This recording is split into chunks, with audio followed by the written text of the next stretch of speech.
Landscapes that appear to dissolve.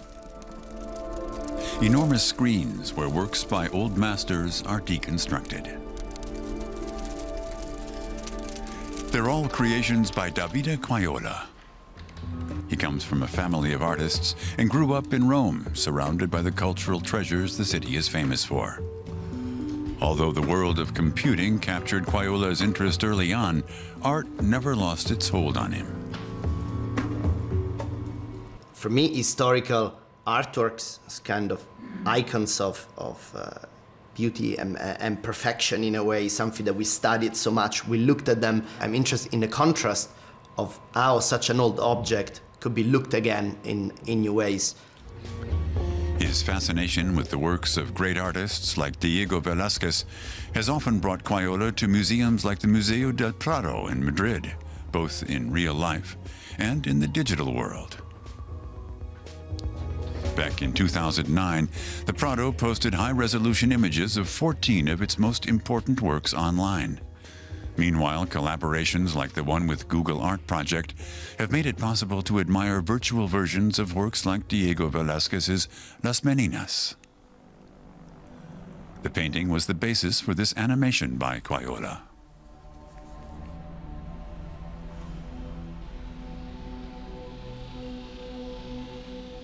It is obviously a celebration of these masterpieces, it's a reflection of my interest towards these masterpieces, but it's also a reflection on how society is living this digital mediation in a way, how we are changing the way we look at the world and therefore at these objects.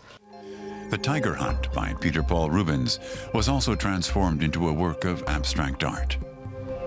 Quayola uses custom computer software to study the paintings. Then he employs algorithms he developed himself to recalibrate the works, exposing their underlying geometric structure. The result combines classical art with a digital aesthetic. My relationship with technology, it's not just as an instrument, I think it's almost like a collaborator. I like to develop tools that I can have an exchange with. It's almost a process of discovery in itself, working with technology. So technology is not just there as a way to serve an idea, but rather as a way to shape the idea itself, to have a kind of conversation. At the Factum Arte facility in Madrid, Quayola is working on a new series of sculptures. He's already had solo shows in Berlin, Moscow, New York, and LA, and has won a number of prizes at festivals for electronic and digital art. His works are attracting increasing attention from mainstream art dealers, too. Factum Arte is a pioneer in the use of new technologies. In addition to conservation and reproduction work for institutions like the British Museum and the Louvre, the team also works directly with artists. Anish Kapoor, Marina Abramovich, and Mark Quinn have all had installations produced here. Factum Arte has many different technologies at its disposal, ranging from 3D scanners to robots. Here at Factum, I think what is very fascinating is they both embrace new technology and this kind of digital fabrication pipelines with very traditional finishing techniques, or let's say combination between these two, which I think really allows the possibility to produce incredible things. In addition to his sculptures and prints, Quayola also works in other media. His next project, a robot that can create sculptures, will appear at a live performance in Berlin.